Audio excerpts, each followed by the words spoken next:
Good afternoon, everyone. This is the March 3rd Police and Public Safety meeting. I'm going to begin by taking attendance. I have Councilmember Brennan, Supervisor Puccioni, myself, Lieutenant Twitty. Is Michelle online? Michelle is not online. Town Attorney Finnan. I have Judge Scagnelli here. Afternoon, Judge. Afternoon. I do not see Judge Swin at this time. I have Chief Lingenfelter from District 1. Good afternoon, Chief. I have Comptroller Greenwood, Seth Goldstein. Just making sure I'm not missing anybody up there. I have Councilmember Moskowitz. Janet is not online. I see John Lemelin. Afternoon, John. Who am I missing? Anyone? All right. Excellent. We are going to begin this meeting by passing the minutes from the February meeting that was held on February 3rd, 2022. Do I have a motion to accept those minutes? Motion. Do I have a second to that motion? I see in the back with Lieutenant Twitty. All those in favor signify by saying aye. Any opposed? Okay. Operations. The Police Reform Implementation Task Force meeting was held February 3rd of 2022. As we've talked about in the past, those meetings are directly after these meetings. Our next meeting, again, is today at 5:30 p.m. It will also be online if anyone wishes to attend. Our department is transitioning to the Lexipol policy manual. We started this approximately now 2 weeks ago. We've been talking about it for some time. We're pretty excited about this. It's a great undertaking. And we're going to continue to progress our department forward with some more comprehensive policies, which is, as I've discussed before, the foundation of any good police department. And so we're excited about that. Fleet and equipment, 601 and 602 replacement vehicles are still in the process of being outfitted to be put into service. The Deputy Chief reports that we anticipate that the outfitting will begin by the end of March. Obviously, there are some supply issues and things of that nature that we're just waiting on, but hopefully that's going to get done coming up here shortly. The vehicle repair maintenance bid for 2022 was awarded to Auto Solutions. That began this month. So we'll be doing some onboarding. I can't thank enough the Highway Department as well as the Deputy Chief. There is some changeover that has to occur to include going and getting snow tires from our previous maintenance awardee for the vehicle maintenance and then bringing them over. And there was some transition of equipment. I'd also just like to say thank you to all the folks who did put in for that bid, and thank Niskuna Tire for their excellent years of service and all they've done for us in the past 3 years with regards to our vehicle maintenance. Body worn camera project is continuing to move forward. We had a resolution that was passed at the last town board meeting, allowing us to sign some paperwork essentially for the matching funds. And we anticipate hopefully getting a final award letter from them so we can progress forward. We would like to put out a mini bid for 2 new vehicles for purchase in 2022. I've been working with the comptroller, Beth Greenwood, regarding this. We're just waiting on some bonding and things of that nature, but we would like to at least put out the mini bid because, as we know, with supply shortages and things of that nature, sometimes pricing can vary very quickly depending on when you're asking for bids. So we'd like to put that out and kind of see where we stand as far as what that pricing looks like. The building, something new to the building. The Sallyport drain is currently plugged. And I know that sounds like not big news, but that's kind of big news in our world because that's where we do a lot of our vehicle cleaning and things of that nature. Charlie Bergami and his crew, they had about 6 guys down there the other day, and they were working diligently on trying to get that unplugged. And we will update everybody as we move forward because that could become a problem if we can't get it unplugged, believe it or not. Those pipes go apparently pretty deep.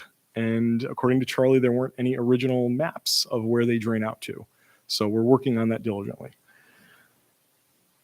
An ongoing thing that Charlie and I have been discussing still is that installation of key fob software. That's something we're still continuing to work on, setting up schedules.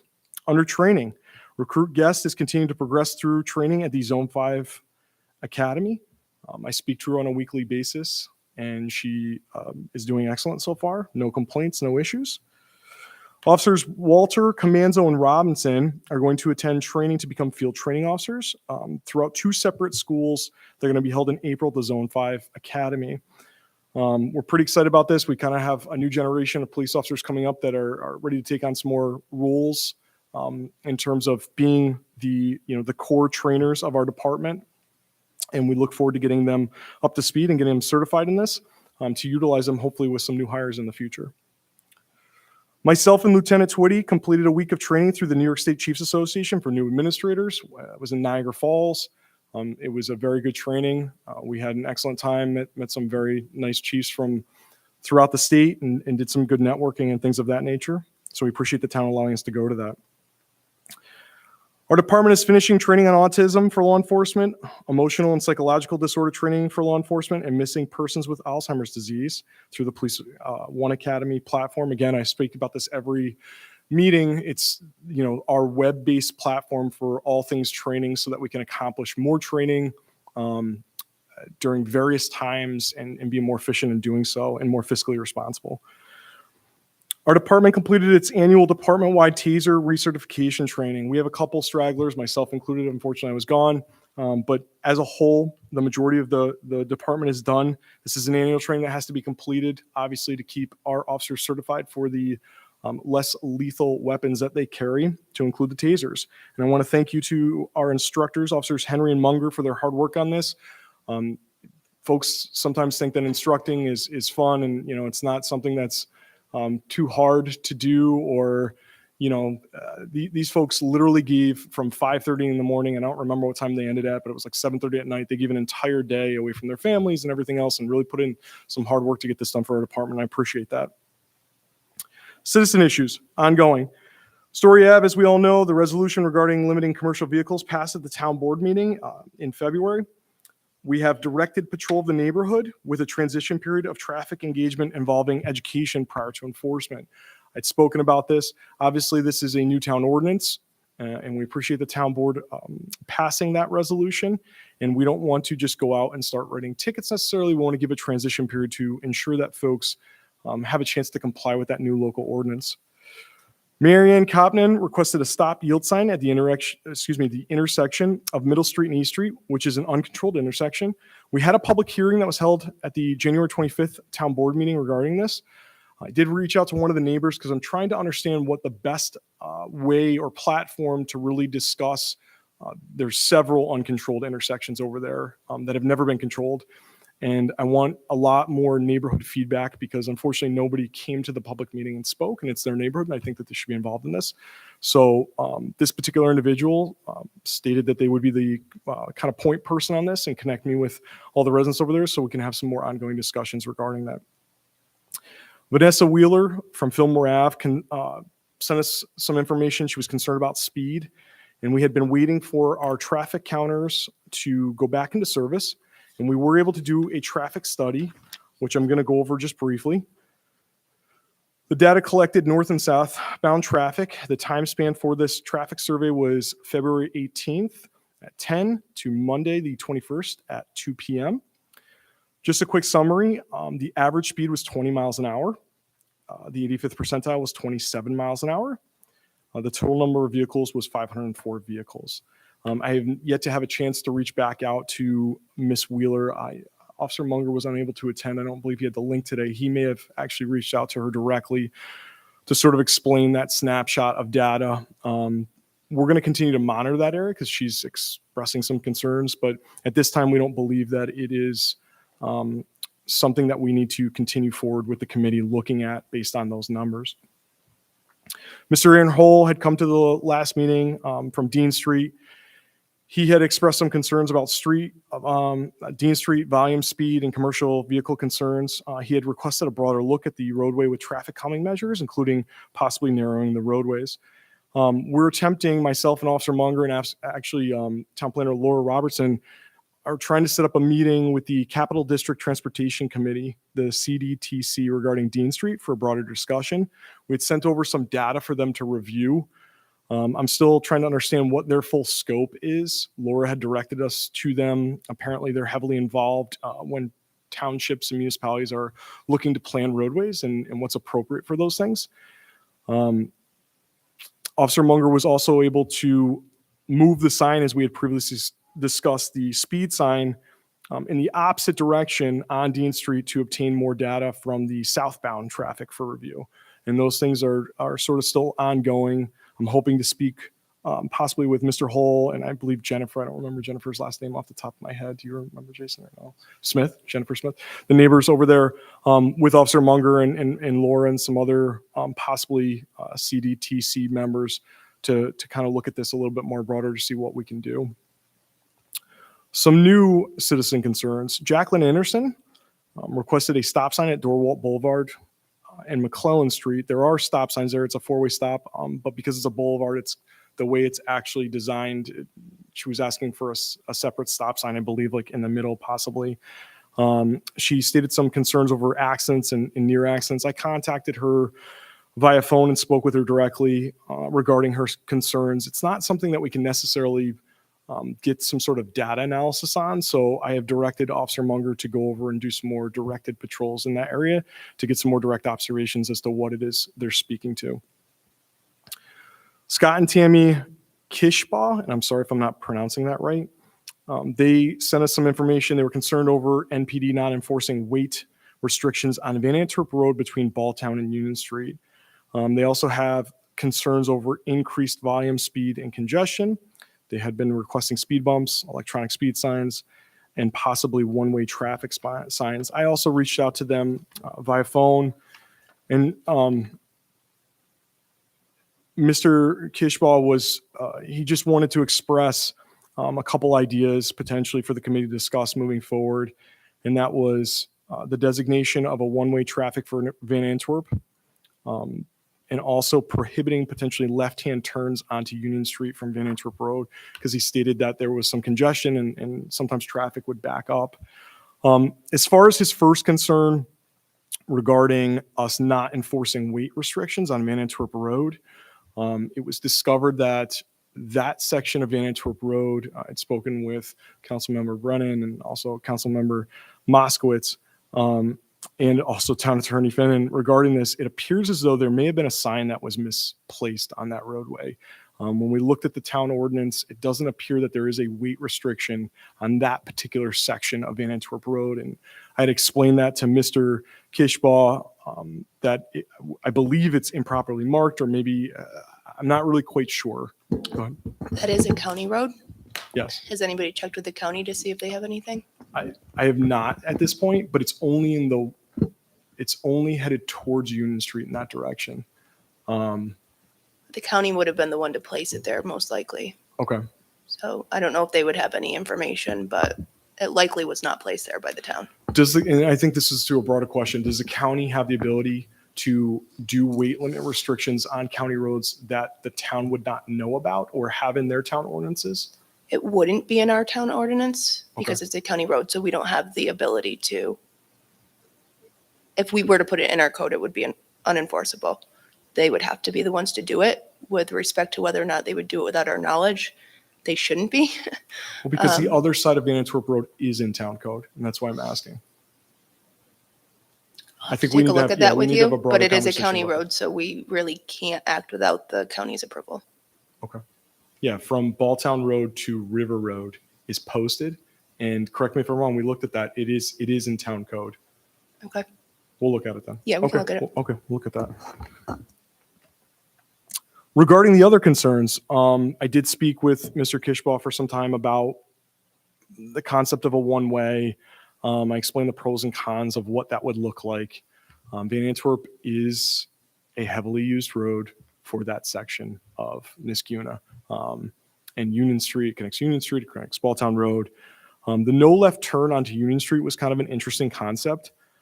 I did a brief overview of crash analysis because typically I think what we would, if we were to make some sort of recommendation about changing something to that effect, we'd want to see that there was some sort of a tangible issue that we can see.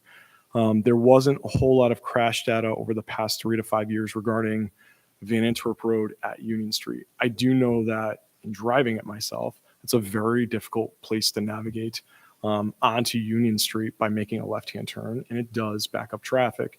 So I don't know if the committee wants to look at that a little bit more broadly as well. But I told him we would speak about that today, and also moving forward a little bit more. And just because that is a county road, the county would have to be involved in that discussion as well if we were to move forward with it. Okay.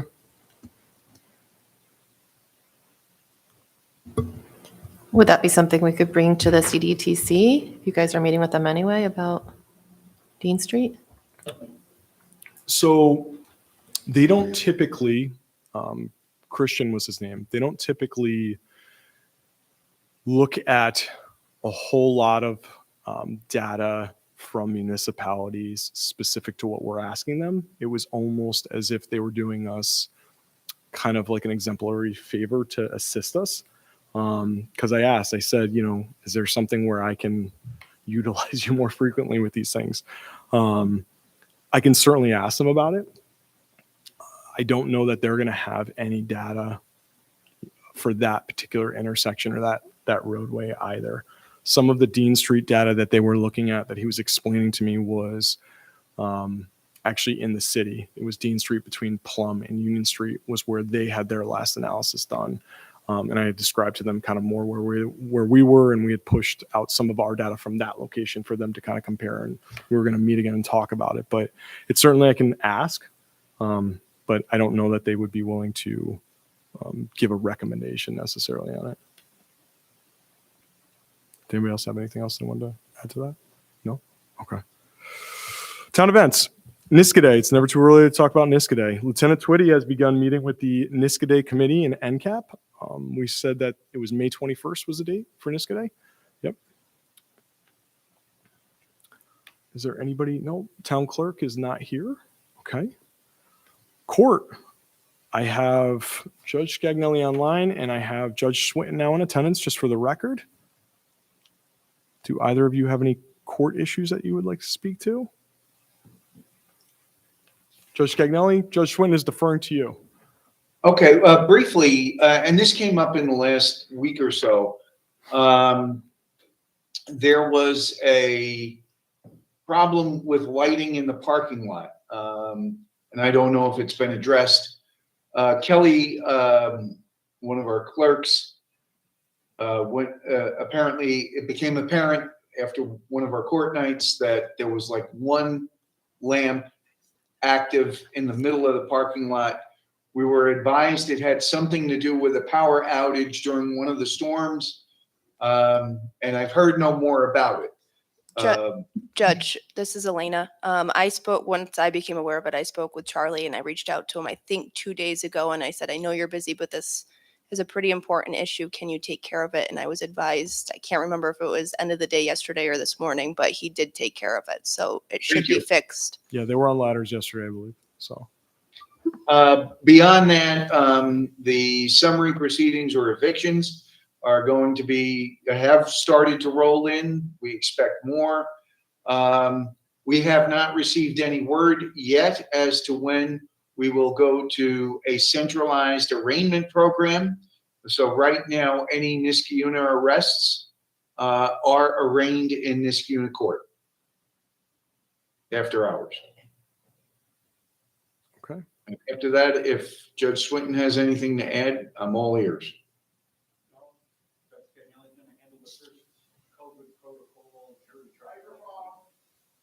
Judge Swinton was just stating that Judge Scagnelli is going to handle the first COVID protocol jury trial. Is that correct? Yes. Okay. All right. Chief Lingenfelter, do you have anything for the fire departments? No, not too much. Just we have the active shooter training coming up later this month down in Schenectady. We'll be sending some instructors and participants down for that. I apologize for not mentioning that. I'm going to add that also under training. We are doing a joint training for the folks out there that aren't aware with multiple agencies throughout the county, including the fire departments. It's an annual training that we've been trying to do now for the past, is it 3 years, Chief, that they've been doing this? This will be the third. Year? Yep. And Union College is going to be the site location to house it. Schenectady Police Department is kind of the one that heads it up through the Schenectady County Training Board. So we will be sending, I believe, 3 officers as well and an instructor. Thanks for reminding me, Chief. No problem. That's all I have. Okay.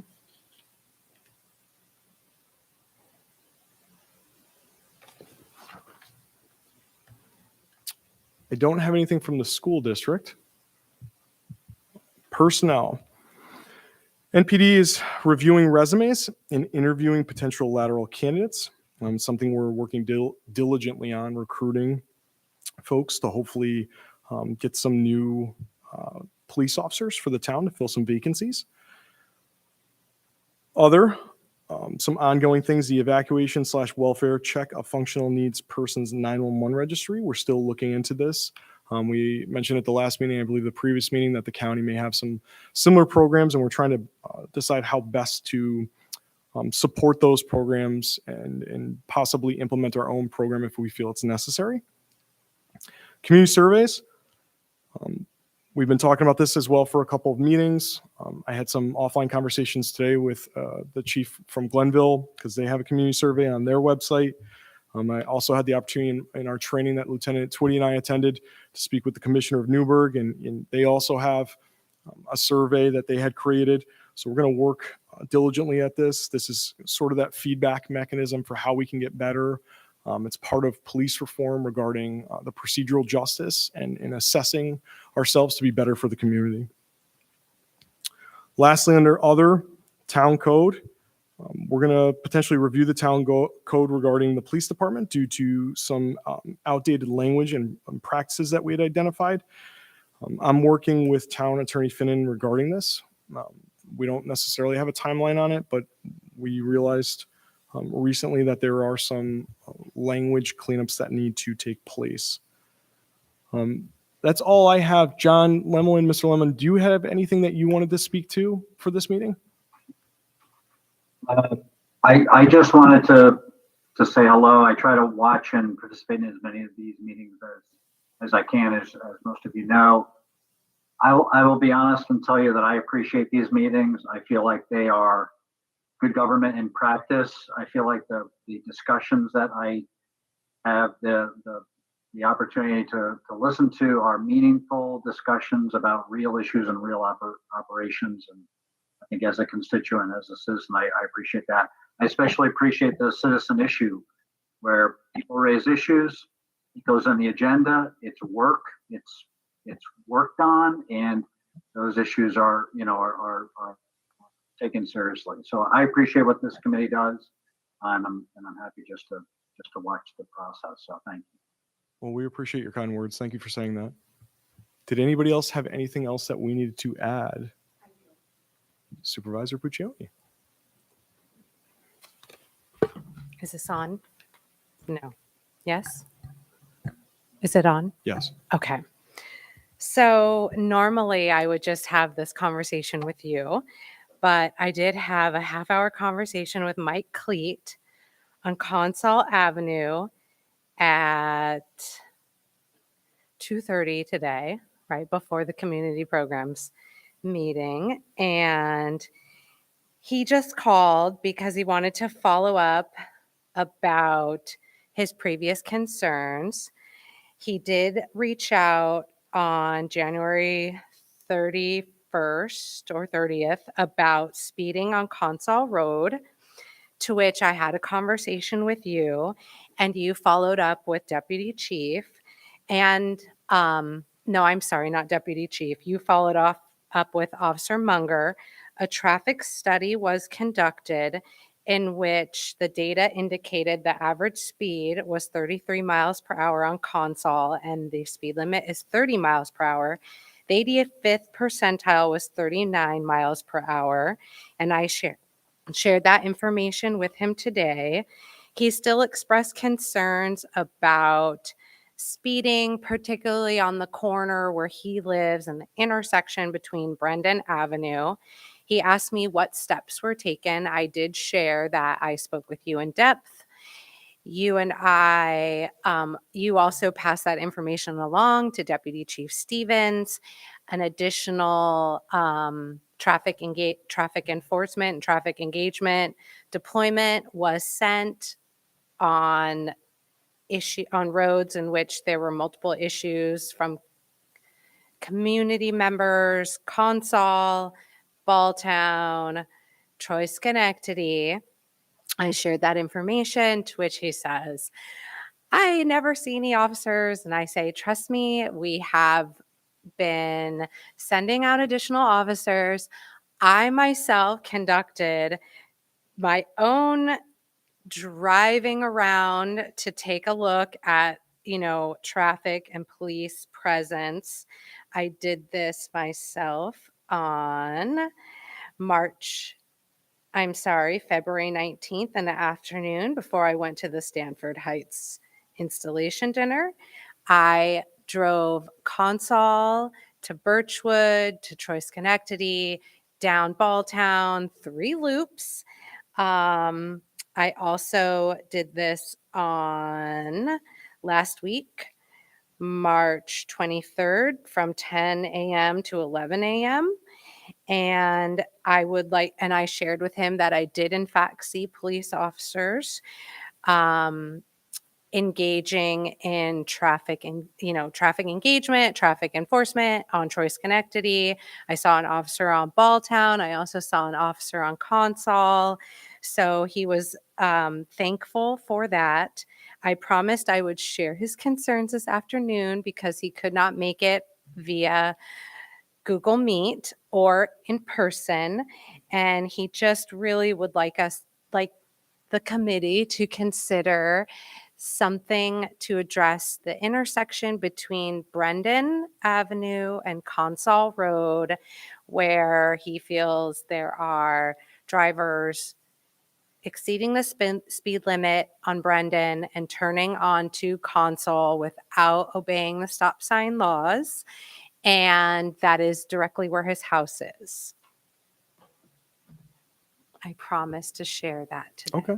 No, thank you. So just to touch on, and I wasn't going to bring it up, Officer Munger, in conjunction with Deputy Chief Stevens, has been working diligently to put together a traffic engagement post schedule that is going to be built around a rotation of the roadways that we have identified through either citizen concerns and in conjunction with data. And that is going to be deployed here. It should be by tomorrow. And we're going to put that out to the rank and file beyond what we've already put out, obviously. Folks know about Consol. Folks know about Troy Schenectady Road. Folks know about Story Ave. They know about Dean Street. But this is going to be a much more specific directed patrol based upon identified times on those roadways, which I'm incredibly thankful to Officer Munger for all of his hard work on this. So did anyone else have anything else they needed to speak about? No? Okay. Then with that, I'm going to ask for a motion to adjourn. Motion. Is there a second? Second by Joe Twitty. All those in favor signify by stating aye. Aye. Aye. Are there any opposed? Well, thank you so much, everyone, for your attendance. Our next meeting is April 7th, 2022 at 3:30 p.m. Thank you. Take care.